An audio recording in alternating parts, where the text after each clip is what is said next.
Hello students, welcome to online classes of Quantum Academy. Myself Mamta Soni, faculty of science. Today we will study average atomic mass in a 9th class. 9th class में आज हमारा topic है average atomic मास. Previous जो video था हमारा 9th class में, उसमें हमने स्टडी किया था differentiation between the fundamental particles and Bohr Bury rule. Bohr Bury rule जो कि इलेक्ट्रॉन के डिस्ट्रीब्यूशन के लिए दिया गया था इन डिफरेंट ऑर्बिटल्स. आज हम स्टडी कर रहे हैं average atomic mass. Average atomic मास का मीन्स क्या होता है?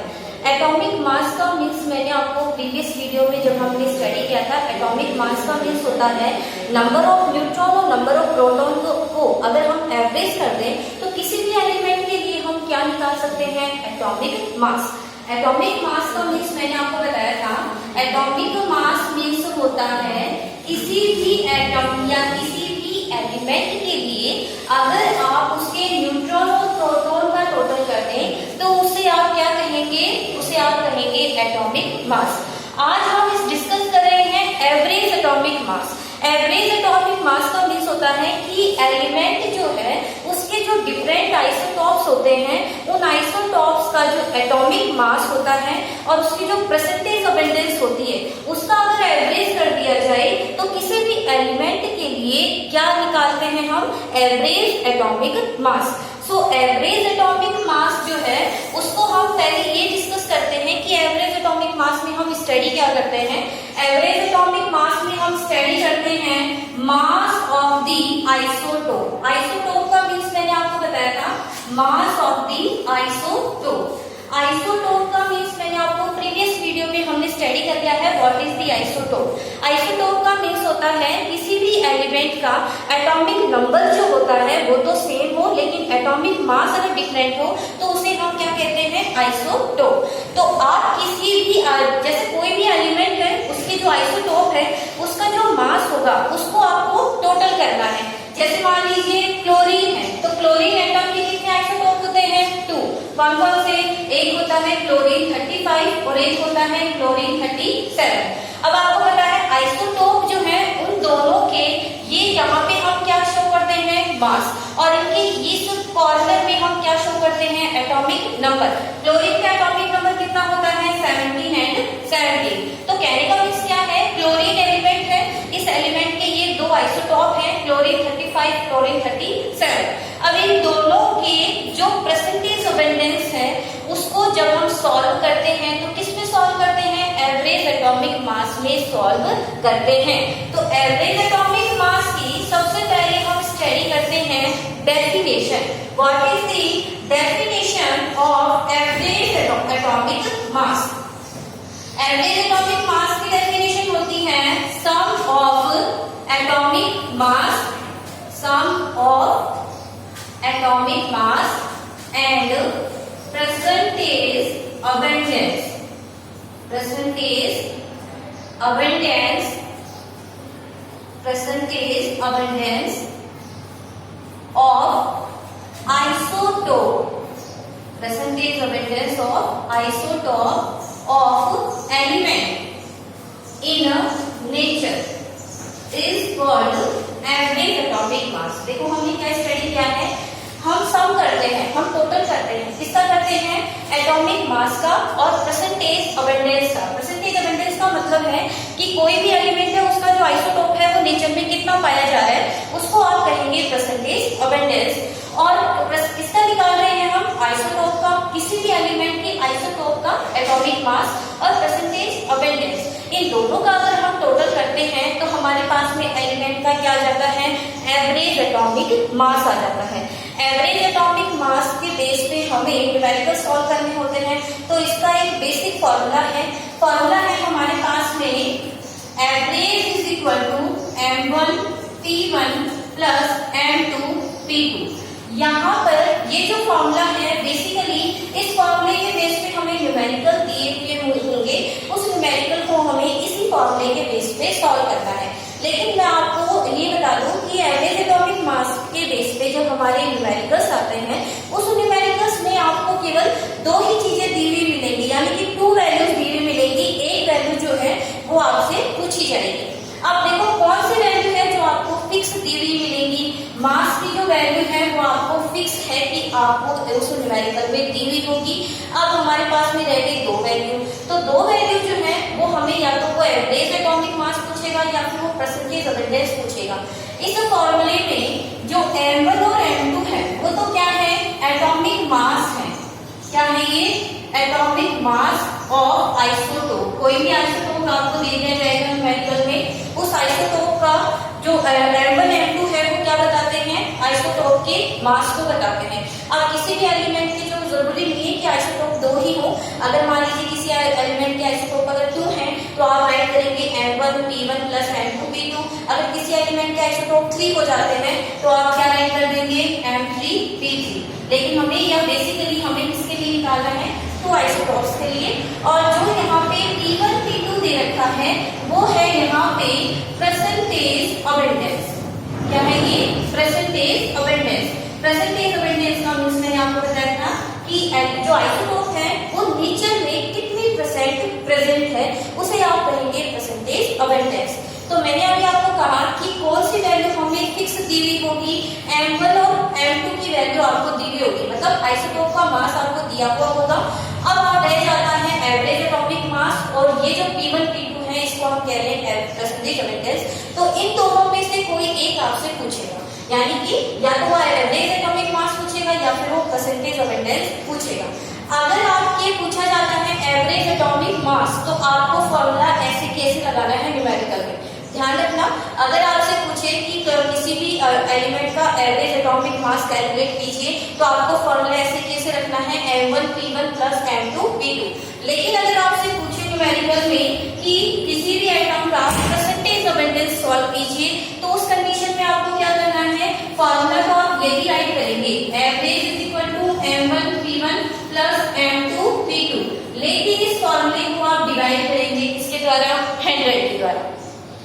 जब आपसे परसेंटेज अबंडेंस आस्किंग किया जाए, कैलकुलेशन पूछी जाए न्यूमेरिकल में, उस कंडीशन में आपको फॉर्मूला तो यही लगाना है, average equal to m1 p1 plus m2 p2। लेकिन फॉर्मूले को डिवाइड करना है आपको किसके द्वारा, 100 के द्वारा आपको फॉर्मूले को डिवाइड करना है। इन दोनों फॉर्मूले के बेस पे आपको क्या निकालना है, आपको निकालना है न्यूमेरिकल्स, क्योंकि अभी हम न्यूमेरिकल्स स्टडी करेंगे जो कि केवल इन्हीं दो फॉर्मूले के बेस पे हम स्टडी करेंगे। तो नेक्स्ट हम स्टडी करते हैं numericals on the basis of average atomic मास।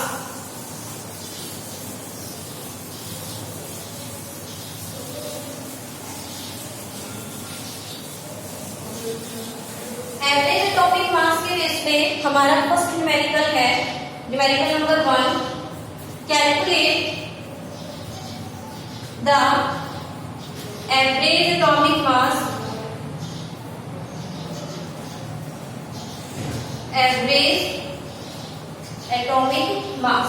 अब कई बार क्या होगा, आपको किसी भी न्यूमेरिकल में जो एवरेज एटॉमिक मास है उसकी जगह पे आपको रिलेटिव एटॉमिक मास दिया हुआ होगा। तो उस रिलेटिव एटॉमिक मास को आपको यही समझना है कि उसमें आपको क्या दे रखा है, average atomic mass. Calculate the average atomic mass of chlorine on the basis of given data, on the basis of given data।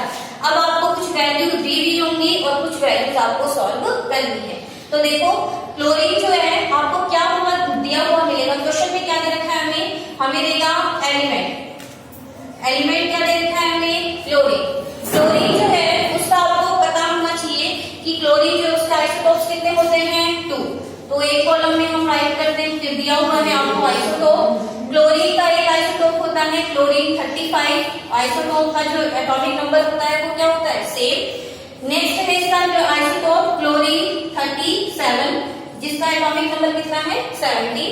अब आपको यहाँ पे दे रखा है इनका परसेंटेज अबंडेंस। क्या दे रखा है, परसेंटेज अबंडेंस। परसेंटेज अबंडेंस आपको अगर क्वेश्चन में दी हुई है तो आप राइट करें, क्वेश्चन में हमें दे रखा है 75, यानी कि क्लोरीन जो 35 का वो कितना परसेंट है, 75, और क्लोरीन 37 है वो कितना परसेंट है, 25%। ये आपको क्वेश्चन दे रखा है, ये हमें न्यूमेरिकल में दे रखा है। तो ये वैल्यू आप ध्यान रखिए कि आपको क्वेश्चन में क्या दे रखा है, हमें क्लोरीन को उसका सोल्व करना है, एलिमेंट का आइसोटोप दे रखे हैं हमें 2, क्लोरीन 35, 37, परसेंटेज अबंडेंस दे रखा है हमें 35, 75 एंड 25। क्वेश्चन को मैं रेज कर रही हूँ। क्वेश्चन में जो वैल्यूज है वो आपको ध्यान रखनी है कि हमें क्वेश्चन में क्या वैल्यूज दे रखी है। सो अब हम लगाते हैं यहाँ पे फॉर्मूला अपना। सबसे पहले तो हम राइट कर लेते हैं यहाँ साइड में क्लोरीन 35 एंड क्लोरीन 37, ये हो गया इनका एटॉमिक नंबर। यहाँ पे हम राइट कर लेते हैं percentage abundance 25 and 75।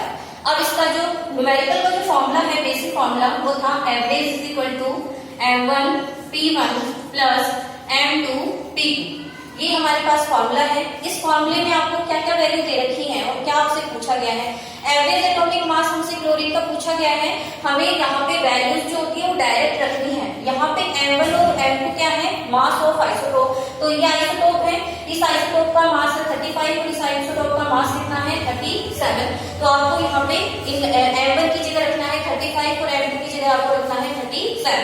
P1 P2 जो है, P1 की वैल्यू है यहाँ पे 75 और P2 की वैल्यू है यहाँ पे 25। तो अब आप क्या करो, अपनी कैलकुलेशन को इजी बनाने के लिए आप M1 P1 को आप सेपरेटली सॉल्व कर लो।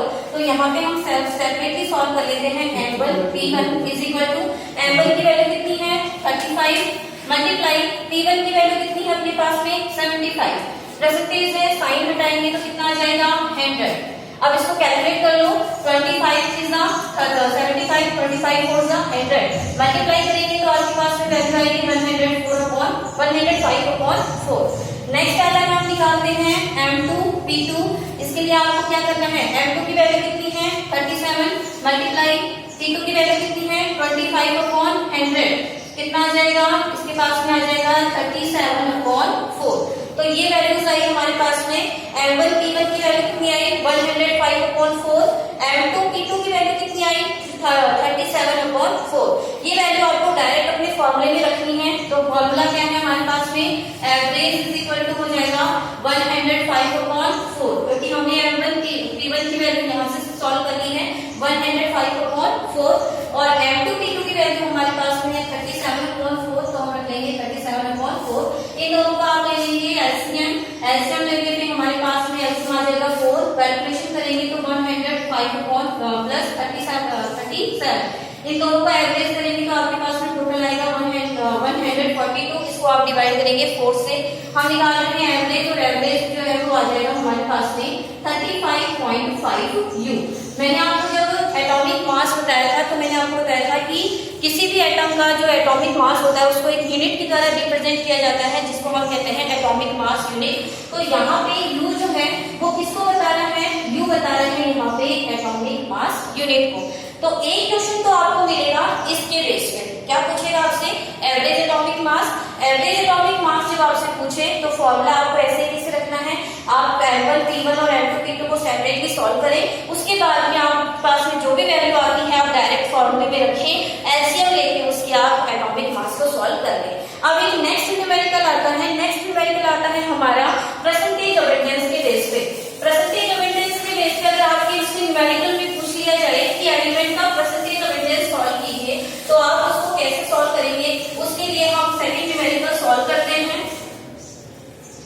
सो सेकंड न्यूमेरिकल है आपके पास में द रिलेटिव मास या the relative atomic mass of boron is 10.8 U।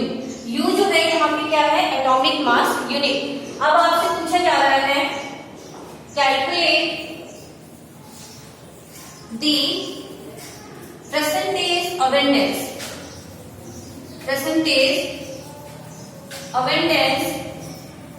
Of isotope आपको दे रखा है बोरॉन के 2, एक है boron 5, boron 10, 5 and boron 11, 5 in nature. आपसे क्वेश्चन क्या है, क्वेश्चन ये किया गया है कि रिलेटिव एटॉमिक मास, जिसको मैंने आपको बताया था कि रिलेटिव एटॉमिक मास का मींस क्या होता है, एवरेज एटॉमिक मास ही होता है। ओ बोरॉन इज 10.8। बोरॉन का एटॉमिक एवरेज एटॉमिक मास दे रखा है हमें 10.8 U। अब आपको क्या दे रखा है, calculate the percentage percentage of abundance. क्या स्टोर करना है? Percentage of abundance. अब ऑफ आइसोटोप, बोरोन के आइसोटोप कितने होते हैं? 2। कौन-कौन से? Boron 5 10, boron 5 11। मैंने बताया था कि यहाँ पे जो 5 राइट किया हुआ होता है, ये दोनों क्या होते हैं? इनके एटॉमिक नंबर होते हैं, और यहाँ पे क्या राइट किया हुआ होता है? Atomic mass. तो अभी मैंने आपको बताया था कि एवरेज एटॉमिक मास के लिए, या जब न्यूमेरिकल में परसेंटेज अबंडेंस पूछा जाए तो फॉर्मूला क्या लगाएंगे आप? सबसे पहले तो हमें वैल्यू क्या क्या दे रखी है? वैल्यू दे रखी है हमें, एवरेज एटॉमिक मास दे रखा है 10.8 U। इसके अलावा हमें क्या दे रखा है? हमें M1 P1 M2 की वैल्यू दे रखी है। ये M1 की वैल्यू, ये M2 की वैल्यू कितनी है? तो आप राइट कर देंगे बोरॉन 10 और बोरॉन 11। अब हमें पूछा क्या क्या गया है? परसेंटेज अबंडेंस, वो हम सॉल्व करेंगे न्यूमेरिकल फॉर्मूले की तरह। फॉर्मूला है हमारा average atomic mass is equal to M1 P1 plus M2 P2 upon 100। अब देखिए कि यहाँ पे जो हमारे पास में जो 2 आइसोटोप थे, एक था बोरॉन 10.5 और एक था बोरॉन 11.5। इन दोनों का आपको परसेंटेज अबंडेंस नहीं दे रखा है, तो एक आइसोटोप का परसेंटेज अबंडेंस आप मानेंगे x और दूसरे का मानेंगे आप 100 माइनस x। क्लियर हुआ? एक का परसेंटेज अबंडेंस मानेंगे x और दूसरे का कितना मानेंगे? 100 माइनस x। तो आपको यहाँ पे क्या कैसे रखना है? Average is equal to, average की वैल्यू आपको दे रखी है, कितनी है? 10.8। तो यहाँ पे वैल्यू रखेंगे 10.8। M1 की वैल्यू कितनी है अपने पास में? 10। इसको हम मानेंगे M1, इसकी वैल्यू आ गई 10। P1 जो M1 है 10, इसके लिए P1 की वैल्यू कितनी है? x। तो यहाँ पे इसको मल्टीप्लाई कर देंगे x से, प्लस M2 की वैल्यू कितनी है? 11, और MP2 जो है इसके लिए कितना है? 100 माइनस x। ओके, इस फॉर्मूले को आप डिवाइड कर देंगे किससे? 100 के द्वारा। अब इसको हम क्या कर लेंगे? कैलकुलेट कर लेंगे। कैलकुलेट करने के लिए इस 100 को मल्टीप्लाई कर देंगे इससे, 10.8 मल्टीप्लाई 100 इज इक्वल टू, यहाँ पे आप इसको कैलकुलेट कर लो सीधे, या फिर आप मल्टीप्लाई कर सकते हो। 10x आ गया, प्लस 11 को 100 से मल्टीप्लाई करेंगे, कितना आ गया? 1100। 11 माइनस 11 को x से माइनस करेंगे तो आ गया 11x। अब आप क्या करेंगे? इन लोग यहाँ से कैलकुलेशन करेंगे, डेसिमल हटाएंगे, नीचे आ जाएगा 10, 10 से 10 कैंसिल, कितना आ जाएगा? 1080। तो यहाँ पे क्या आ गया? 1080 इज इक्वल टू, यहाँ पे 10x है प्लस का और 11x है माइनस का, माइनस करेंगे तो कितना बच जाएगा? माइनस का x। तो हमारे पास बच जाएगा 1100 माइनस x। अब आपको x को इस तरफ लेके आना है, तो ये आ जाएगा प्लस में, इज इक्वल टू, इसको इक्वल इस तरफ लेके जाएंगे तो ये इसमें आ जाएगा माइनस में। ओके, अब आप इसको माइनस कर देंगे तो x की वैल्यू कितनी आ जाएगी? 20। यानी कि x जो है वो कितना परसेंट है? 20%। x किसको माना था हमने? x माना था हमने B10.5। तो B10.5 x है, तो इसका मतलब ये कितना परसेंट है? 20%। अब हम माना था B11.5, कितना माना था हमने? 100 माइनस x। तो आपको x की वैल्यू कितनी मिली? 120। तो 100 में से आप 20 माइनस कर देंगे तो कितना आ जाएगा? 80%। तो जो हमारा सेकंड आइसोटोप है वो कितना परसेंट पाया जा रहा है? 80%। इन दो वैल्यूज के बेस पे आपको अपने एक्सरसाइज में न्यूमेरिकल्स मिलेंगे, वो दोनों न्यूमेरिकल्स आपको सेल्फ अटेम्प्ट करने हैं। इसके साथ में जो आपके प्रीवियस जितने भी टॉपिक्स हो चुके हैं उनके से रिलेटेड जो क्वेश्चंस आपकी एक्सरसाइज में हैं वो आपको आज PDF फाइल में प्रोवाइड होंगे। वो सभी क्वेश्चंस आपको सेल्फ अटेम्प्ट करने हैं।